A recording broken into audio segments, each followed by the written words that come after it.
Hello students, मेरा नाम वरुण है और आप सबका मेरे YouTube channel the study bye Varun पे स्वागत है।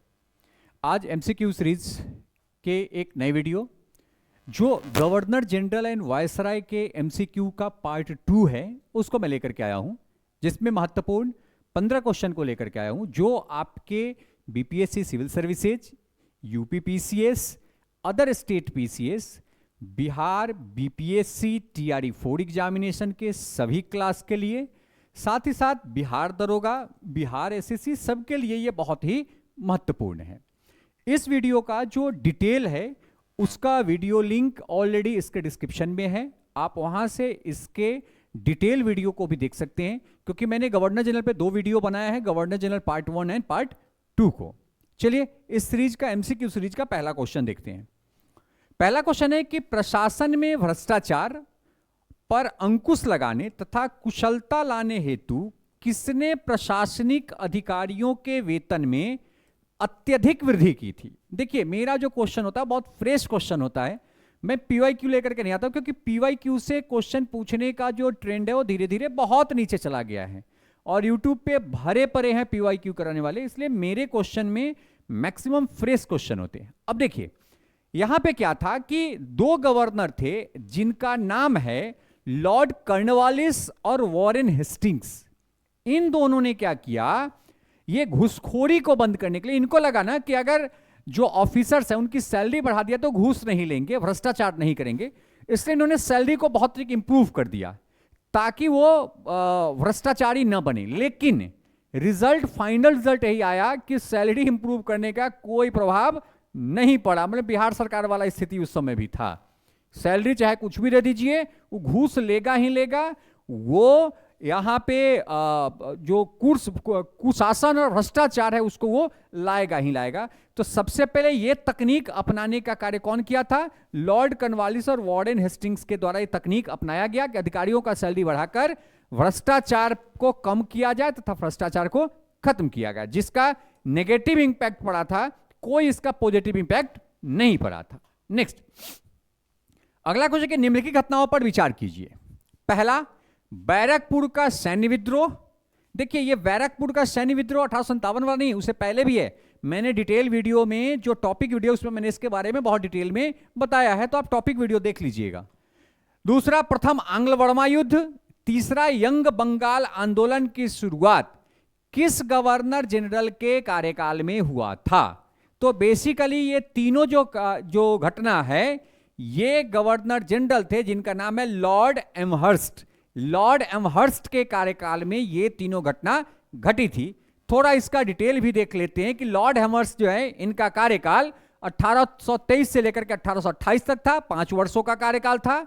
और इनके कार्यकाल में ही बैरकपुर में सैन्य विद्रोह हुआ था 1824 में। इनके कार्यकाल में ही प्रथम आंग्ल बर्मा युद्ध हुआ था 1824-26 में। और इनके कार्यकाल में ही यंग बंगाल आंदोलन की शुरुआत 1826 में किया गया था। नेक्स्ट अगला क्वेश्चन, सिक्किम का भारत में विलय। देखिए विलय का नाम जैसे ही आता है, एक बहुत बड़ा कमीना इंसान था जो गवर्नर जनरल था जिसका नाम था डलहौजी। ये व्यापक सिद्धांत पर ही अपने साम्राज्य के विस्तार का बात करता था। हड़प नीति को लेकर के आया, विलय नीति को लेकर के आया, जिसमें आप डिटेल वीडियो के गवर्नर जनरल के पार्ट 1 में इसके बारे में आपको पढ़ना भी है, मैंने वो पढ़ाया भी है। तो बेसिकली जो सिक्किम का विलय है, मैंने बताया था उस वीडियो में कि डलहौजी क्या किया, विलय करने के लिए वहां क्या करता था, मतभेद करवाता था, कुछ कांड करवाता था, गलत कांड। तो इसने क्या किया, सिक्किम में 2 डॉक्टर को भेजा, महिला डॉक्टर को, और उनके साथ वहां पे कुछ छेड़छाड़ का, इसने कहा कि उन महिला डॉक्टर के साथ छेड़छाड़ हुआ है, मतलब आपत्तिजनक कार्य हुई है, अर्थात वहां के जो प्रशासन चलाने वाले जो हैं उनसे वो प्रशासन चल नहीं रहा है, तो ये जबरदस्ती क्या किया, सिक्किम को हड़प लिया। तो सिक्किम का विलय करने का काम कौन किया था, लॉर्ड डलहौजी के द्वारा किया गया था, जिसे डलहौजी का हड़प नीति कहते हैं। जो डिस्क्रिप्शन में लिखा हुआ है कि अंग्रेज डॉक्टर के साथ दुर्व्यवहार के आरोप में 1850 में इनको हड़प लिया गया, क्योंकि डलहौजी 1856 तक भारत का गवर्नर जनरल रहा है, उसका कैनिंग आया है जो 56 से 62 तक 6 वर्षों के कार्यकाल के लिए था। नेक्स्ट चौथा क्वेश्चन है कि सर्वप्रथम लॉर्ड कॉर्नवालिस ने कानून एवं व्यवस्था की स्थापना के लिए पुलिस बल को संगठित किया। ठीक है, एकदम ठीक है ये। नेक्स्ट अगला क्वेश्चन कहता है कि लॉर्ड विलियम वेंटिंग ने प्रत्येक डिवीजन के लिए एक पुलिस अधीक्षक नियुक्त किया। नहीं, लॉर्ड विलियम वेंटिंग ने यह काम नहीं किया था, लेकिन कॉर्नवालिस के द्वारा ही पुलिस व्यवस्था को अलग किया गया। साथ ही साथ प्रत्येक 32 किलोमीटर पर एक थाना का ओपनिंग किया गया, अर्थात इसका सही ऑप्शन कौन होगा? ए होगा। थोड़ा सा इसका डिस्क्रिप्शन देख लेते हैं। बेसिकली कॉर्नवालिस 1791 में कानूनी व्यवस्था को दुरुस्त करने के लिए पुलिस बल को अपने नियंत्रण में लिया और प्रत्येक 32 किलोमीटर पुलिस थाना की स्थापना की। साथ ही साथ बेसिकली प्रत्येक डिवीजन में जो पुलिस को नियुक्त किया गया वो लॉर्ड मेयो के द्वारा किया गया, जो कि इस नियुक्ति को वेंटिंग ने खत्म कर दिया था। तो अगर यहां पे लगता कि लॉर्ड विलियम वेंटिंग ने प्रत्येक डिवीजन में पुलिस अधीक्षक की नियुक्ति को रद्द कर दिया तो वो सही होता। तो बेसिकली यह नियुक्ति किया कौन था? तो नियुक्ति करने का काम था मेयो का और हटाने का काम किसका था? लॉर्ड विलियम वेंटिंग का था। और मेयो के द्वारा ही प्रत्येक डिवीजन में एक सुपरिटेंडेंट ऑफ पुलिस एसपी को नियुक्त किया गया था, जिसे लॉर्ड विलियम वेंटिंग ने इस पद को आते आते खत्म कर दिया। नेक्स्ट, भारतीय परिसीमन समिति का गठन किसके समय में हुआ था? तो बेसिकली भारतीय जो परिसीमन समिति है इसका गठन लॉर्ड विलिंगटन के कार्यकाल में हुआ था। कब हुआ था? लॉर्ड विलिंगटन के कार्यकाल में। और आपको बताना है कि परिसीमन समिति का गठन लॉर्ड विलिंगटन के कार्यकाल में किस वर्ष हुआ था। आप मुझे कमेंट करके इसका आंसर बताइए। नेक्स्ट, अगला क्वेश्चन है कि असैनिक प्रशासन 1905 जैसे ही दिमाग में आता है याद रखिएगा बंगाल विभाजन। बंगाल विभाजन का काम करजनवा किया था, सबसे बड़ा कमीना वो था। तो कहता है कि असैनिक प्रशासन 1905 के संदर्भ में कौन सा कथन सही है? तो याद रखिएगा यह काम कौन किया था? करजन ये किया था। पहला ऑप्शन है कि लॉर्ड कर्जन ने प्रांतीय सीमाओं को पुनर्गठित करने का निर्णय लिया। 100% लिया। क्यों करता था? उसका कारण था, यह चाहता था कि हम लोगों को बांटे, इसलिए कहता था हम प्रांतीय समिति का गठन कर रहे हैं जो बड़े प्रांतों को कुछ भागों में विभाजित करेगा, जिसका वो सीमा निर्धारण करेगा। दूसरा, पूर्वी बंगाल और असम नामक एक नए प्रांत बनाया। 100% बनाया। उसने क्या किया? बंगाल को दो भाग में बांट दिया, बिहार उड़ीसा को अलग कर दिया और बंगाल और असम को एक साथ कर दिया। तो ये दोनों का दोनों जो काम है, ये असैनिक प्रशासन का जो प्रक्रिया 1905 में कर्जन के द्वारा चलाया गया था उसमें किया गया था, और यही बंगाल का विभाजन किया था। बंग भंग जो है ना इसी के समय में शुरू हुई थी, और ये बंगाल विभाजन करके बांट के और निकल चला, ये पद छोड़ के चला गया। इसकी मतभेद हो गई थी सैनिक अधिकारी के द्वारा, जिसके बाद इसने अपने पद से इस्तीफा दे दिया था। नेक्स्ट,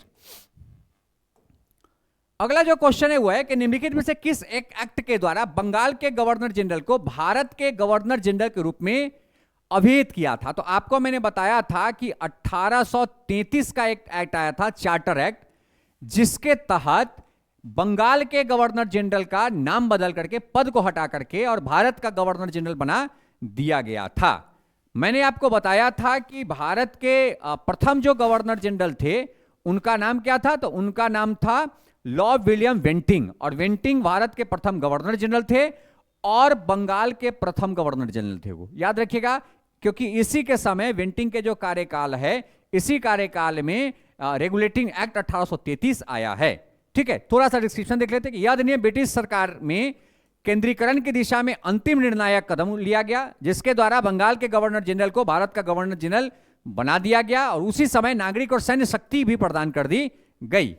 इस प्रकार इस अधिनियम द्वारा पहली बार तत्कालीन भारत में ब्रिटिशों के अधीन संपूर्ण क्षेत्र को भारत के अधिकार क्षेत्र में लाया गया और संपूर्ण भारत को ब्रिटिश के अंडर कंट्रोल में ला दिया गया। इस अधिनियम के तहत लॉर्ड विलियम वेंटिंग को भारत का पहला गवर्नर जनरल बनाया गया, जो कि बंगाल का अंतिम गवर्नर जनरल भी था। नेक्स्ट, मॉन्टेग्यू चेम्सफोर्ड प्रस्ताव किससे संबंधित है? देखिए, मॉन्टेग्यू चेम्सफोर्ड जो प्रस्ताव है, बेसिकली इसका जो संबंध है यह संवैधानिक सुधार से है। किससे है? संवैधानिक सुधार से। शैक्षणिक सुधार से नहीं है, क्योंकि वुड्स डिस्पैच आया था। सामाजिक सुधार से भी नहीं है, सामाजिक सुधार के लिए ऑलरेडी लॉर्ड विलियम वेंटिंग के द्वारा कार्य किए गए थे। पुलिस प्रशासन में सुधार कॉर्नवालिस के द्वारा किया गया था। तो बेसिकली जो संवैधानिक सुधार था उसके लिए ही मॉन्टेग्यू चेम्सफोर्ड सुधार लाया गया था, जो कि डिस्क्रिप्शन में लिखा हुआ है कि भारत शासन अधिनियम 1919 को मॉन्टेग्यू चेम्सफोर्ड सुधार के नाम से भी जाना जाता है, जिसको 1918 में पारित किया गया था और इसको पारित करके इसके रिपोर्ट को सबमिट किया गया, तब जाकर के ब्रिटिश संसद ने 1919 में भारत के औपनिवेशिक प्रशासन के लिए नया विधान बनाया, जो 1921 में क्रियान्वित किया गया था। क्योंकि जब यह मॉन्टेग्यू चेम्स्फोर सुधार आया तो इस पे फिर से बहस हुई, और बहस होने के बाद अंतिम रूप में इसे 1921 में लागू कर दिया गया। मॉन्टेग्यू चेम्स्फोर प्रस्ताव की कुछ महत्वपूर्ण विशेषताएं हैं। पहला, इस अधिनियम में सर्वप्रथम उत्तरदायी शासन शब्द का प्रयोग किया गया। उत्तरदायी कि जो शासन कर रहा है उनका उत्तरदायित्व है कि विकास करना। दूसरा, सांप्रदायिक आधार पर निर्वाचन प्रणाली को सिखों, यूरोपियन और आंग्ल भारतीयों पर लागू किया गया। इसमें सांप्रदायिक आधार पर निर्वाचन की प्रक्रिया को, निर्वाचन क्षेत्र को अलग अलग किया गया।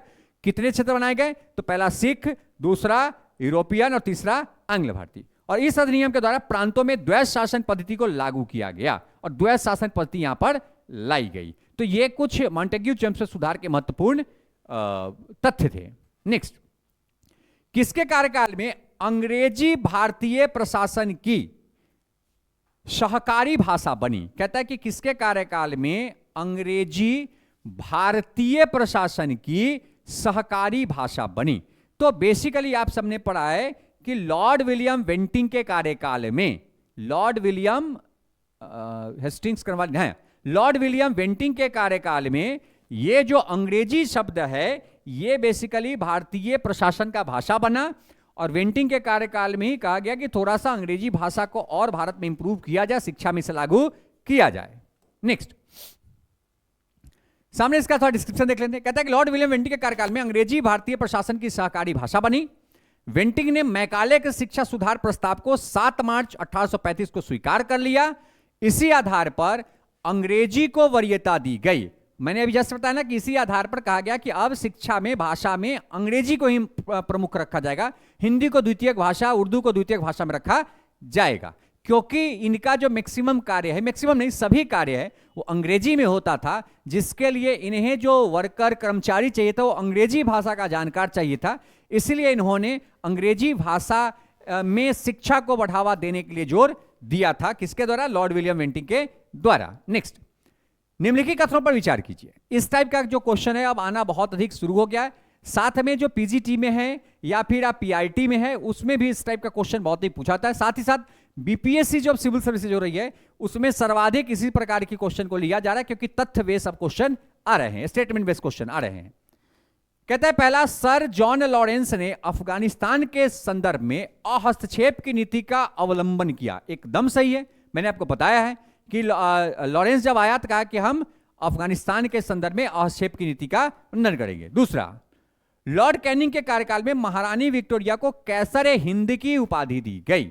आप सबने यहां पे पढ़ा है कि बेसिकली जो कैनिंग थे वो भारत के प्रथम वायसराय थे, प्रथम वायसराय उन्हीं को कहा गया है, और उनके कार्यकाल में ही विक्टोरिया के घोषणा पत्र को इलाहाबाद में पढ़ा भी गया था, और उनके द्वारा ही कैसरे हिंद की उपाधि भी दी गई थी। अर्थात इसमें सही ऑप्शन कौन जाएगा? 1 और 2। नेक्स्ट, थोड़ा सा डिटेल इसका देख लेते हैं। सॉरी, लीटन के कार्यकाल में, एकदम सॉरी, मैंने बताया कि प्रथम जो दिल्ली दरबार हुआ था, फर्स्ट जो दिल्ली दरबार हुआ था, मैंने पहले बताया 1877 में, उसी में उनको कैसरे हिंद की उपाधि दी गई थी। बेसिकली जो कैनिंग था, कैनिंग का जो कार्य था वो था उनके घोषणा पत्र को पढ़ना। कब पढ़ा था ये? तो ये पढ़ा था, कैनिंग ने इस घोषणा पत्र को पढ़ा था 1858 में, और 1862 तक ये अपने पद पर था। और ये घोषणा पत्र पढ़ने के समय महारानी विक्टोरिया नहीं आई थी। उनको बेसिकली जो दिया गया था कैसरे हिंद की उपाधि, वो प्रथम दिल्ली दरबार में दिया गया था, जिस समय कौन थे? तो उस समय लॉर्ड लीटन थे भारत के वायसराय। मैंने बताया कि दिल्ली दरबार कितना हुआ है? 3 हुआ है। पहला 1877, दूसरा 1903 और तीसरा 1911। और प्रथम दिल्ली दरबार में ही कैसरे हिंद की उपाधि उनको दी गई थी। तो इसका सही आंसर कौन हो जाएगा? फर्स्ट हो जाएगा। सर जॉन लॉरेंस ने अफगानिस्तान के संदर्भ में अहस्तक्षेप की नीति का क्या किया था? अविलंब पालन किया था। नेक्स्ट, अगला क्वेश्चन कि निम्नलिखित का विचार कीजिए। 1799 में लॉर्ड वेलेस्ली ने प्रेस नियंत्रण अधिनियम द्वारा सभी समाचार पत्रों पर नियंत्रण लगा दिया था। ठीक है। दूसरा इसमें जो इसका कह रहा है वो कह रहा है कि विलियम वेंटिंग ने 1818 में प्री सेंसरशिप को समाप्त कर दिया था। एकदम सही, प्री सेंसरशिप को समाप्त कौन किया था? लॉर्ड विलियम वेंटिंग ने किया था। और नियंत्रण कौन लगाया था? वेलेस्ली लगाया था। एकदम सही है।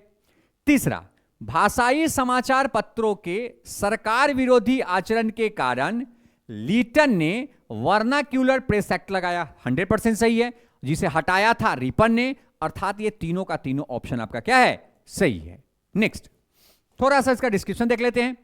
1793 में लॉर्ड वेलेस्ली ने समाचार पत्रों पर सेंसर लगा दिया तथा समाचार पत्रों को प्रकाशन पूर्व भारत के सचिव के पास पूर्व प्रत्यक्ष मतलब जो उसका जो प्री सेंसरशिप होता है के लिए भेजा जाना अनिवार्य कर दिया गया। ठीक है। नेक्स्ट, लॉर्ड हेस्टिंग्स ने उत्तरदायी और प्रगतिशील रवैया अपनाते हुए 1818 में समाचार पत्रों को पूर्ण प्रक्षेपण समाप्त कर दिया। कहा कि नहीं, ये गलत है, सेंसर लगाना समाचार पत्रों पर गलत है। और इसके बाद लीटन आया और उसने समाचार पत्रों पर समाचार पत्रों के मुंह को बंद करने के लिए उसने वर्नाक्यूलर प्रेस एक्ट को लेकर के आया, जिसे रिपन ने आते आते खत्म कर दिया। नेक्स्ट, अगला 12वां क्वेश्चन कहता है निम्नलिखित पर विचार कीजिए। पहला, लॉर्ड मेयो के गवर्नर जनरल के कार्य में भारत का सांख्यिकी सर्वेक्षण आयोजित हुआ। 100% सही है। और इसीलिए लॉर्ड मेयो के कार्यकाल में ही बेसिकली 1872 में इसी सांख्यिकी सर्वेक्षण के आधार पर प्रथम जनगणना भी किया गया था। तो ये एकदम ये सही है। अगला, डुरंड कमीशन की स्थापना लॉर्ड लैंसडाउन द्वारा किया गया। कहता है कि डुरंड कमीशन की स्थापना कौन किया था? लॉर्ड लैंसडाउन। और यह सही है क्योंकि डुरंड रेखा के लिए ही, डुरंड रेखा बेसिकली जो कमिटी आई थी, डुरंड आयोग आया था, वो सीमा विभाजन के लिए आया था, जो भारत और अफगानिस्तान के बीच सीमा विभाजन करती है। और उस समय कौन थे? तो उस समय थे लॉर्ड लैंसडाउन थे। ये भी ठीक है। तीसरा, प्राचीन स्मारक संरक्षण अधिनियम। आप सब पढ़ें कि प्राचीन स्मारक संरक्षण अधिनियम लॉर्ड कर्जन के द्वारा पारित किया गया था, जिसमें स्मारकों को संरक्षित करने के लिए लॉर्ड कर्जन के द्वारा प्रथम बार कुछ पैसा अलॉट की गई थी। अर्थात इसका तीनों का तीनों ऑप्शन क्या है? सही है। थोड़ा सा इसका डिस्क्रिप्शन देख लेते हैं। कहता है लॉर्ड मेयो, जिसका कार्यकाल 1869 से लेकर के 1872 तक था, इसके कार्यकाल में सांख्यिकी सर्वेक्षण कराया गया। और इसके कार्यकाल में सांख्यिकी सर्वेक्षण की मदद से 1872 में जनगणना कराई गई, क्योंकि जो व्यवस्थित जनगणना है वो 1881 में हुआ, 9 वर्ष के बाद हुआ। थोड़ा सा यहां पे ये प्रिंट मिस्टेक था। 1872 में हुआ, याद रखिए। 9 वर्ष के बाद व्यवस्थित रूप से जनगणना कराई गई 1881 में। नेक्स्ट, लैंसडाउन का जो कार्यकाल था ये 1818 से लेकर 1894 तक था। और इसी के समय भारत और अफगानिस्तान के बीच सीमा विभाजन के लिए डुरंड आयोग लाएगा, जिस डुरंड आयोग के द्वारा सीमा निर्धारित की गई, जिस लाइन को हम डुरंड लाइन के नाम से जानते हैं। तो आपको मैंने बताया कि भारत अफगानिस्तान के बीच डुरंड लाइन है, भारत पाकिस्तान के बीच रेड क्लिफ लाइन है, और भारत और नेपाल के बीच जो सीमा का जो बंटवारा हुआ है, सीमा निर्धारण हुआ है, वो सुगौली संधि के द्वारा 1816 में किया गया है। नेक्स्ट, कर्जन के कार्यकाल में प्राचीन स्मारक संरक्षण अधिनियम 1904 लागू किया गया, जिसके लिए इन्होंने स्मारकों के संरक्षण के लिए फर्स्ट टाइम पैसा अलॉट किया था। नेक्स्ट, यहां पे है तीसरा क्वेश्चन, निम्नलिखित युग्म को मैच कीजिए। देखिए, मैच द कॉलम में कहता है कि कौन सा युग्म सही है, कौन सा युग्म सही है, मतलब सामने वाला जो है क्या वो सही है या गलत है। तो आप देखिए, वॉरेन हेस्टिंग्स, ये घेरे की रिंग फेस की नीति, वॉरेन हेस्टिंग्स का वही था ही कि रिंग फेस की नीति, सबको क्या करो, सहायक संधि वगैरह के द्वारा उसे अपने कब्जा में लो। तो ये एकदम मैच इसका सही है। अब यहां पे देखिए, डलहौजी सहायक संधि नहीं, आपको पता है कि वेलेस्ली के द्वारा सहायक संधि लाया गया था। तो ये कौन लाया था? वेलेस्ली लाया था। और व्यापक नीति या व्यापक सिद्धांत या हड़प सिद्धांत, ये डलहौजी की तरफ लाया गया। अर्थात यहां पर ये जो ऑप्शन है ये गलत दिया हुआ है। डलहौजी के द्वारा लाया गया था क्या? तो डलहौजी के द्वारा लाया गया था व्यापक सिद्धांत, और वेलेस्ली के द्वारा लाया गया था सहायक संधि, और रिंग फेस की नीति वॉरेन हेस्टिंग्स के द्वारा लाया गया था। अर्थात इसका सही ऑप्शन क्या होगा? 1 होगा। थोड़ा सा इसका डिटेल देख लेते हैं। वॉरेन हेस्टिंग्स ने रिंग फेस की नीति मुख्य तौर पर अपने प्रदेशों की सुरक्षा के लिए पड़ोसियों की सीमाओं की रक्षा के लिए लाया था, जिसमें यह पड़ोसियों को सैनिक देता था, ताकि पड़ोसी अपने सीमा का रक्षा करेंगे तो बीच में इसका भी रक्षा हो जाएगा। वेलेस्ली की सहायक संधि प्रणाली के अंतर्गत देश की रियासत अपने क्षेत्र के भीतर एक ब्रिटिश बल की अस्थायी उपस्थिति को स्वीकार करते थे, जिसके रख रखाव के लिए उन्हें पैसा देना पड़ता था, जिसके लिए सब्सिडी का भुगतान करने के वो बाध्य थे। साथ ही साथ डलहौजी के व्यापक सिद्धांत के तहत, जिसे डॉक्ट्रिन ऑफ लैप्स भी कहते हैं या जिसे हड़प नीति भी कहते हैं, जिसमें कुशासन के आरोप लगा करके गोद लेने के प्रथा को निषेध करके और वो अन्य राजवाड़े के क्षेत्रों को ब्रिटिश भारत में मिला लिया करता था, जिसे व्यापक सिद्धांत या उसी को हड़प नीति या उसी को डॉक्ट्रिन ऑफ लैप्स के नाम से भी जाना जाता है। नेक्स्ट, अगला क्वेश्चन, इल्बर्ट विल विवाद के संदर्भ में निम्नलिखित कथनों पर विचार कीजिए। देखिए, इल्बर्ट विल जो है ना 1833 में लॉर्ड लिटन के समय में आया था। बेसिकली इल्बर्ट विल का काम क्या था? इल्बर्ट विल भेदभाव को खत्म करने के लिए आया था। लॉर्ड इल्बर्ट के द्वारा वो सुझाव दिया गया था। इल्बर्ट ने सुझाव दिया था कि अगर विदेशी मतलब यूरोपियों का केस अगर भारतीय न्यायाधीशों के द्वारा अगर देखा जाए या भारतीय न्यायाधीश उसका डिसीजन दें, और भारतीय लोगों का तो ऑलरेडी भारतीय न्यायाधीश और ब्रिटिशर्स देते ही हैं, ऐसा करने से भेदभाव कम होगा, जिसका बहुत अधिक विरोध भी हुआ और उसके विरोध में श्वेत विद्रोह भी जो यूरोपीय लोग थे उनके द्वारा लाया गया। अब देखते हैं क्या लिखा हुआ है। पहला आपसे कहा कि इल्बर्ट विल 1833 में वायसराय लिटन के कार्यकाल में पेश किया गया, ये एकदम सही है, ठीक है।